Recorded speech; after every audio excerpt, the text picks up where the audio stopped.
Hello and welcome everybody to the first episode of the Lagosians podcast. We are so excited to finally be able to bring this to you. This is something we've dreamed of for a while and we've had some delays, but it's now becoming a reality and we just can't express how excited we are. My name is Joshua. Right here we have Dylan. Hey everyone. We got Derek. What's up? And we got Charlie. Hello. This is something that's been in the works for a little bit now, and we have a lot of dreams and aspirations for what this podcast could be.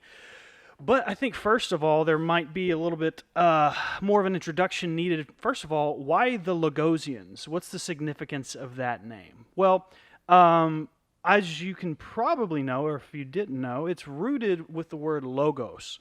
Dylan, you want to shed some light on what that word is all about and its significance? Sure. So logos is the Greek word for word. So the word that's used in the Gospel of John in the introduction, in the beginning was the Word, and the Word was with God, and the Word was God, is the word logos. Right. So in the beginning was the Logos, the Word, and the Word was Logos, and the Logos was with God, and the Logos was God is another way of even looking at it. And then not only is it we get it in the Gospel of John, but we also get it in Revelation. So in Christology, this title has been instrumental in establishing the doctrine of Jesus' divinity. So first of all, one of the reasons why it's the title of this podcast is that one of the things that fundamentally unites us is the belief that Jesus of Nazareth was the Logos. That is to say, he is and has always been one and eternally coexistent with God. So that is as core and as fundamental a belief as we could possibly have that we are all shared together. There are other implications too, though, because not only is it for word, but there's also other definitions that we even expound and say that it can translate as discourse or even reason. And I think that's another reason, no pun intended, that we have come together and really think that that's a cool title for this podcast. Because another thing that we fundamentally believe in is the value of speaking the truth, of earnestly seeking the truth, and speaking it unapologetically. In no matter which topics we're engaging in on this podcast, I believe our number one goal is to work together to try to ascertain truth and to pursue that and to be able to clearly articulate it and also be able to have the tough discussions that I think maybe sometimes people either don't get to have or just never think about having. So hopefully we can have some of those really interesting conversations that will be invaluable to people, and then we are inviting everybody else to be a part of it in the process. So what are some of those aspirations I was talking about for this podcast? Well, so number one, I think one thing that, according to what I was just talking about, one thing that really unites us is our faith. So obviously, one of the things we love to discuss is theology. So I think that that's one thing that we definitely have aspirations to dive into as well. With that goes apologetics. We believe wholeheartedly in being able to defend our faith and do it well and be ready at any time. Charlie Bates actually is the regional director of the Reasonable Faith chapter here in Conway, and he's going to be helping guide us through that in a lot of ways, and we're super excited to begin that journey. We also dive into politics and economics, even though in today's day and age that's as divisive a topic as you can talk about. At the table, we are pretty united in conservative beliefs, but some of us more libertarian than others. We're fundamentally of the same mind in that we value freedom above almost anything when it comes to political worldview. But hopefully we're going to be having some insightful discussions about how maybe we can bridge the gap between conservatives and libertarians and maybe even liberals at some point if we end up getting people on the podcast who are more of that mindset, which as of now we do not. But who knows what the future may bring. So there can be things that are as heavy and kind of serious as those topics, but also, I mean, it could be as lighthearted as film, book, game reviews. Like, we love doing that stuff. Even have aspirations of streaming video game gameplay. That would be fun. Even DIY, do-it-yourself dad projects is something that I think will be really fun to explore in the future. Like, there's really no limits to what we will end up doing, but I really think as we go, we will really find our niche, and then it'll really set in. But until then, we're just going to dream big, and we're just going to pursue whatever it is that we feel will add value to the product, which is really, really what our heart is ultimately at the end of the day. We want to have fun. Ultimately, what this is us just inviting other people into conversations and things that we already have and things we already do. It's just an open invitation for everybody else to be able to participate. I think that we have some super interesting things to say, some super interesting conversations all the time, and this is just a really great group of guys. So I'm excited for other people to be able to share in some of these conversations with us. Which leads us, though, into something that I'm beyond excited to announce, which is that we're actually launching our first official video podcast series titled The Lion and the Ring. As some of you have probably guessed by the title, this will be an in-depth walkthrough of the entirety of Lewis's Narniad and the entirety of Tolkien's Legendarium. Yeah, so this is going to be a colossal task that is likely going to take many years, but I believe, and I know the other guys at this table believe, that this is going to be just absolutely invaluable for us and for everyone who joins us on this really fantastic journey. But before we even think about starting that, we really need to kind of establish some things like, why is this valuable? Why should the Christian engage in fiction? Why should he engage in fantasy? And this has been something that's been a bit of a dramatic or a controversial topic for a long, long time, but I feel like we have a lot of good insight to add to that. Well, it's not necessarily our insight. We're drawing it from those who came before us. So I want to talk about like personal experience a little bit. Now, I know that not everybody at this table is as well read in Tolkien. So me and Dylan have come up on this stuff. We're pretty well versed in this. So like we'll be leading a lot of dialogue or a lot of conversation when it comes to these things. I'm not actually quite sure how much of Tolkien or Lewis you guys have read.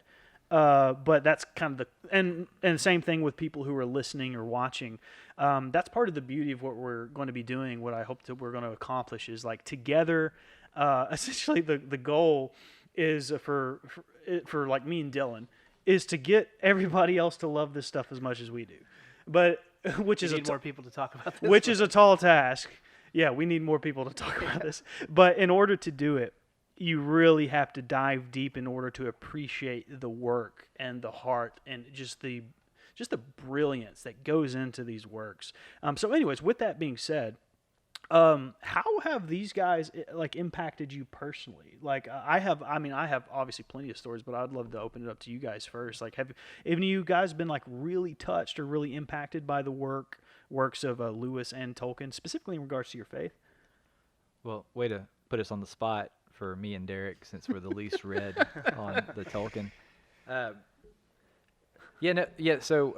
So for me, Lewis was the first one for me. I read Chronicles of Narnia whenever I was in fourth grade, and Mere Christianity in high school, which is kind of that's that classic apologetic. It wasn't until later that like honestly, the first time that when Lord of the Rings came out in theaters, like I was 13, I had no clue what I was going to see. I went with my sister, and she didn't know anything about it either. But we loved it, and so then you kind of learn some of the history, the connection between Tolkien and Lewis. But otherwise and stuff, whatever, most of the things that I've read have just been in bits and pieces. I've never read through the Silmarillion or the Hobbit or those and stuff, whatever. I've only seen the movie, so I think I'm probably just a traditional American follower of Tolkien, but and so the passion's just grown over the years. Yeah. But like I finished reading a is it a Hobbit? No, it's the I can't even remember the name of the book. It's like the Lion, the Wardrobe, and a Great War, or a Hobbit, a Hobbit, mm-hmm. Wardrobe, and a Great War. And after I read that, I was like, I really need to get more into these writers, as far as that goes. Mm-hmm. And so that's kind of been that. But of course, Mere Christianity stayed with me for years because it still was one of those things that as a as a young 20-year-old and stuff, whatever, that I still kind of went back to. Like Lewis, I remember C.S. Lewis talking about this exact thing on the moral argument that always stuck with me was the moral argument. So what? So you read Narnia and Mere Christianity. What else of Lewis? So I've read Screw Tape Letters, a Grief Observed. I've read Abolition of Man, and so so several of those little books. Right. As far as getting all you can stand of Tolkien and Lewis, you will get all you can stand of them now. It's gonna be fun just learning. That's a lot of the big stuff as far as getting into those guys and stuff. So yeah, Derek, what's your experience been with these guys? I've listened and read.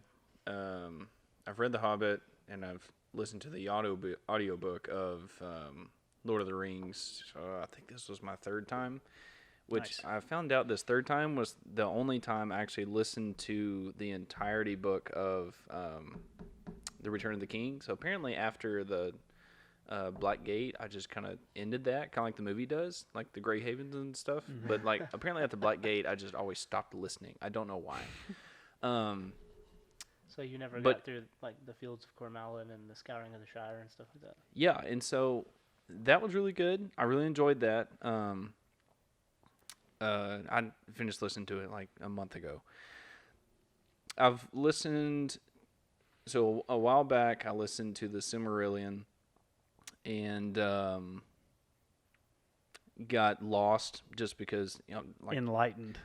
Well, that too. Yeah. But so like on the way to work, like I'll listen to it, and he would probably, he would say something, and I would mentally go down a rabbit trail. And 5 seconds later, come back to it and be completely lost. Mm-hmm. I'm like, I don't know where he's going. It's dense, yeah. And so, I finally got the physical copy, and what I'm doing is I'm listening to it, and then I'll go back and read it. I'm a very visual learner, sure. And so I listen to it, and then I read it, and it just clicks after that. And so, nice. It's been a couple days since I've read it, but I need to get back into it. I just finished. I finished the first part where he introduces the Ainur. Is that how you say it? Mm-hmm. Yeah. And so right now, spoiler alert. I guess so. Don't. For the people who have not been around for the last 40 years. Yeah, I guess so. But with C.S. Lewis, I've got like a chapter left in Mere Christianity as just a refresher. I really enjoyed the first couple chapters, just where he goes into, he doesn't even bring up Christianity. He's just like, here's the moral argument for morality. Like, there are objective truths, there are good objective morals that come from outside of man. So the one that always sticks with me is the man has two instincts. So you either flee from danger or you go and help the guy that's in danger. Well, there's a third aspect that tells you what you ought to decide. And no humanity, herd, what does he call it? Something with herd instinct or something. Mm-hmm. Like, that's not herd instinct.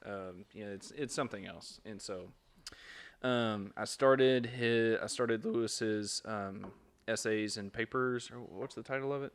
You introduced me to it. C.S. Lewis' collection of essays and short stories. Yeah, it's like 30 hours long. I've got like 26 hours left. So I started that. Actually, there's a bookstore down here, down the street. I got books 1, 2, and 4 of Chronicles of Narnia, and what's it called? Worthy? What's his other book? Not Worthy. Weight of Glory? Weight of Glory, that's it. Got that for $20. All 4 of them. There you go. But don't know how I got that out of Worthy, but I don't know either. You're awarded 200 points. Thank you. Thank you. What can I do? You're with this? enlightened. You're already enlightened. House of Alexander gets 200 points. Yes. But other than that, just the movies, Yeah. and even then, just The Lion, the Witch, and the Wardrobe, the first movie that came out. That's about as well versed that I am with those two guys. Yeah, well, I mean, so that's not. So the cool thing is, well, specifically in regards to the Lord of the Rings, I don't think so much the Narnia movies, even though I think they're pretty good. Most people in The first at least two, at least. At least in the, I don't even know if I ever watched their rendition of the Voyage of the Dawn Treader. It has some issues. But regardless, one thing that most people, I think, share in common, most likable people, is that they love the Lord of the Rings movies. Mhm. Which here's the thing, that they are amazing. But that's the thing, is like they are actually, in fact, so different in so many ways from the source material. And another thing that I hope people really come away from this series with is still loving the movies and being able to appreciate them, but then also like being able to love the books on a whole new level because of the depth, because of, and I would even go as far as to say like a more complete vision of what Tolkien was trying to do. Right. But regardless, that's most people. I think almost anybody who's even somewhat educated with pop culture knows the basic premise of things like the Lord of the Rings. But really quick, before we move on, just for me, and then anything from you as far as like your personal experience. But for me, I grew up and probably different from you guys, I grew up in a very, we would profess to be Christian, but really in action we weren't. I didn't actually meet God. Like, I didn't actually give my life to Christ for real until I was in college. But here's the deal. Before I knew Jesus, I knew Aslan. Before I knew Jesus, I knew Gandalf, and I knew these characters. I knew Aragorn. So when I did come to Christ, and I started really understanding and diving deep into these principles that are what is espoused in the Word of God, I had a framework for it because I was well versed in things like Lewis and Tolkien. So that's another thing that I think is at the heart of what Chesterton was talking about, which you mentioned a while ago. And I think is at least in part a lot of the motivation that Lewis and Tolkien had, is that as Aslan himself says in the final battle or whatever, like, you know, as he says, like, you have come to know me by this name, but in as Aslan, but in your world you will know me by another, and this is the reason why. In the same way, that's actually what happened to me in a lot of ways. So my faith in Christ is really living proof of this this medium of ministry. So it means a lot to me. Well, for me personally, I read the Narniad when I was in elementary school, and I read The Hobbit. I didn't read the Lord of the Rings because, you know, it was really big. But when I was in college, I went through a phase where I was obsessed with being rational and like being the most rational.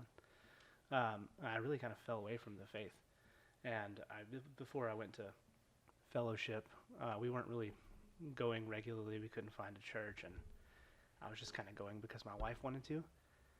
And I couldn't wrap my head around this stuff because it seemed irrational at the time. And I actually found my way back into both reading The Lord of the Rings and reading some of Lewis's works, like Mere Christianity, and then, you know, moving on to William Lane Craig and stuff from there. So Lewis, you know, simultaneously argues you back into the faith, but also baptizes your imagination. And this is actually something that he says about a book that he read by George MacDonald that did the same thing for him.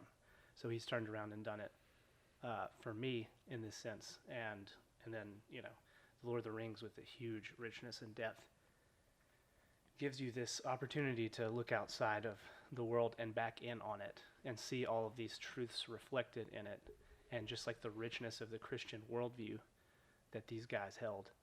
And there's no turning back from that point. Absolutely. So suffice to say, these guys have impacted all of us in different ways, but like the impact that they've had on the genre, Christian fiction as a whole, fantasy as a whole, or fairy tales as they used to be called, right, is just immeasurable. And I think that's another reason why, and just some of the same things that we've communicated around here, is why I think it's really it's going to be an invaluable experience for us to go through it together, but also for anybody who's listening and watching to go along with us. I think this is going to be an incredibly edifying thing. And like, if I could have like one prayer in all of this, it would be that kind of thing that Lewis talked about with the baptizing of imagination. Lewis has this quote in Mere Christianity that actually really comes straight from Chesterton in a lot of ways, but he says that reason is the natural order of truth, but imagination is the organ of meaning. Imagination, producing metaphors or revivifying old, is not the cause of truth, but is its condition. And I think that's absolutely what we're talking about here.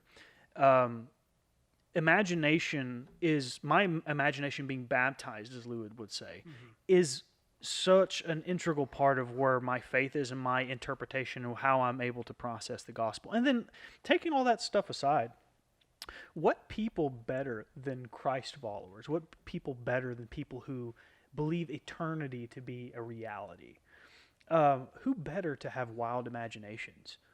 It should be the materialists who shy away from fantasy because it's nothing. There is no more than them. But to us, like the things that we're going to go be reading for, like the glory and beauty of Beleriand, or the glory of Gondor, or all the wonders in Narnia, those things are actually not as good as what we believe truly exists, right? And that's incredible. So like we should be the ones who are just like casting up crazy dreams or whatever. And that's why Dylan and I have aspirations of doing the same thing that these guys do. One day baptizing new people, their imaginations with works of our own and stuff like that. So these guys, this is going to be an incredibly colossal undertaking, but man, is it worth it. So if I hope as many people as possible follow along with us, but even if it's just us, man, we're going to have a great time. Yeah. So it's whatever in that regard. Really quick, any other thoughts, just like really quick takes of like, what do you think like sets Tolkien and Lewis apart from other authors in the genre that you can think of? Well, Tolkien invented the genre. Yeah, he's the godfather of fantasy. Like I said, they called it fairy stories. If you look at the things that Lewis and Tolkien and Chesterton wrote, after Tolkien, they call it fantasy, and they're talking about him. And everything in fantasy for decades after was just like a retelling of Lord of the Rings. So what sets him apart is he invented it. Yeah. I mean, I haven't read Game of Thrones or seen it. Apparently, that's very deep. Like, apparently, that's got a lot of stuff in it. Like, it's lore. Yes. It's pretty history and lore heavy. Yeah. Yeah. I mean, I would say. I don't know anything about it, but I would say Tolkien is probably the deepest. I mean, just look at the Silmarillion. I mean, it's probably the deepest lore that you will get without with anything. I mean, I think that's inarguable. Like it, yeah. That's. I mean, maybe Star Wars, but most of that, I mean, I would say 85% of that is fan based lore. I mean, well, if you're looking at the Silmarillion, it's essentially like the Bible. It's like a series of Bible stories. A lot of it is kind of like the Book of Joshua and Judges, up through maybe 1st and 2nd Samuel, with like the Lord of the Rings included.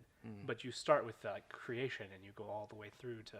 If you get into Lord of the Rings, you've gone through like 10,000 years of history, and he covers a lot of it in detail. Yeah, and it's not just the amount. But it's not dry detail. Yeah, that's what I'm saying. It's not just the amount. It's the richness and depth of everything. Yes. Like every single story in there just comes to life off the page.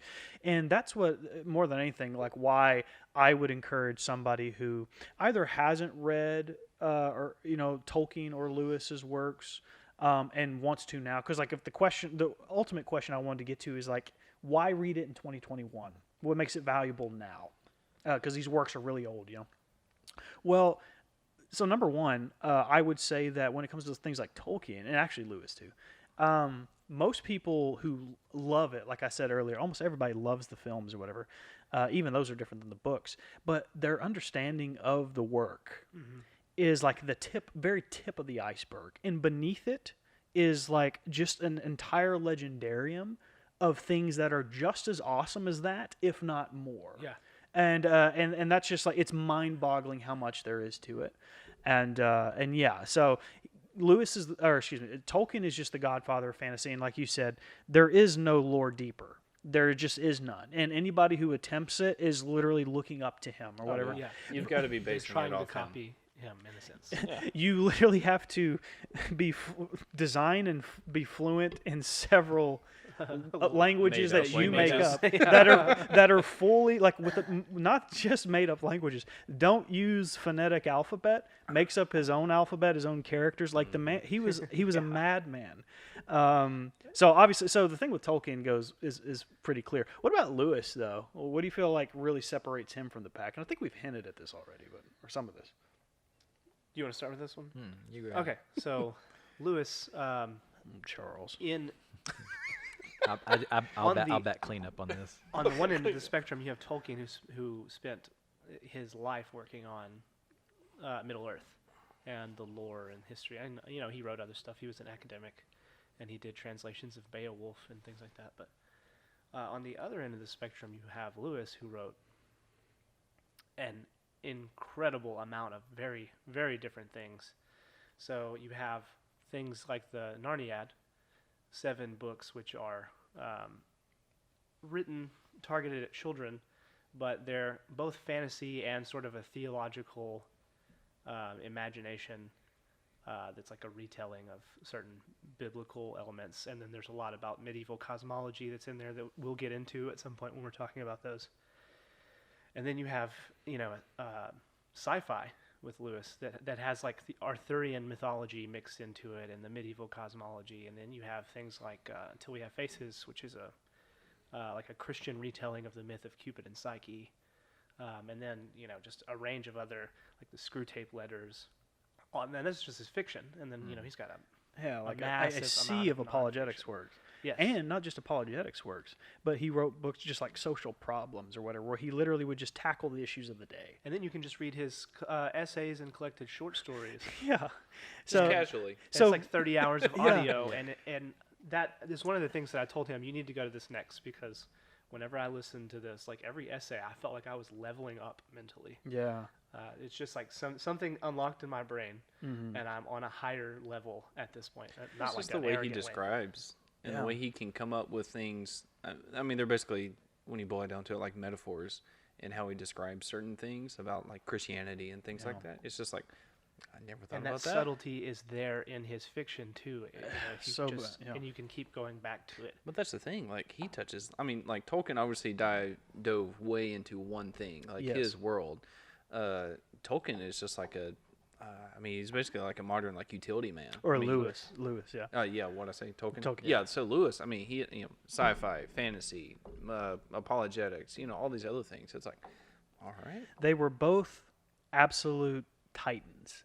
They just absolutely. were in different ways. Yes, and they were really good friends. And Yeah, and honestly, that's one of the biggest things that has inspired us so much, and in a lot of ways of this podcast, is that same spirit.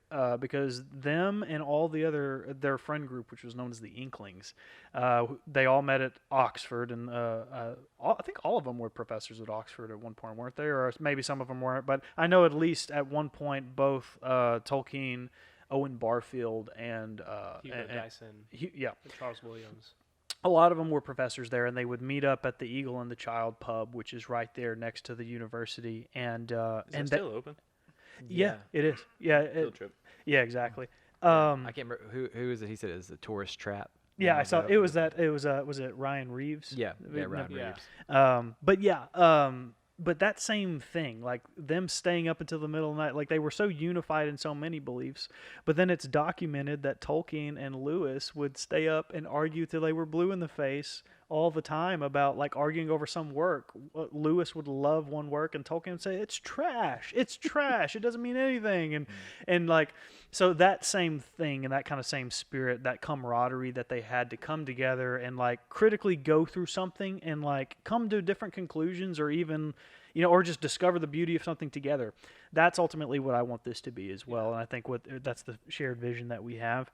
And I am just super excited to get into it. I am this is my wheelhouse, man. So I am so excited to be sharing this with other guys. But with that said, with the line in the ring, so this was our first episode, which was introduction. So episode 2, whenever we air that, we will be diving in first and foremost into what I would think, when we've already referenced it, but is arguably the most daunting and most avoided work of Tolkien, but it's my favorite, and it's the most beautiful to me, or among the most beautiful things that he does. We're going to be diving into the Silmarillion. We're not starting light. This is no, hey, let's start with The Hobbit.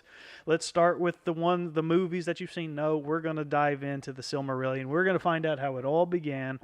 We're going to go through, and we are going to we're going to do a deep dive, and I'm so thrilled. So, with episode 2, we are going to start with the first chapter, which is titled the Ainulindale, which is the Song of the Ainur. We're going to learn about the creation account that Tolkien put together. That is just wonderful, and is such a beautiful picture of the creation account. It's a mirror of the creation account in Genesis, and it just really sets the stage for one of the most epic stories that's ever been told. So I'm just so excited. So if you want to be reading along or come prepared for the next episode, we will be discussing in depth. We're going to do a deep dive on the Ainulindale. So go ahead and have that one read. We're going to have it read, and we're going to be excited to talk about it. Anybody got anything else before we sign off of episode 1? No. This is going to be fun, guys. I'm super excited. Well, we are the Lagosians again, and until next time, we bid you a very, very fond farewell. God bless you.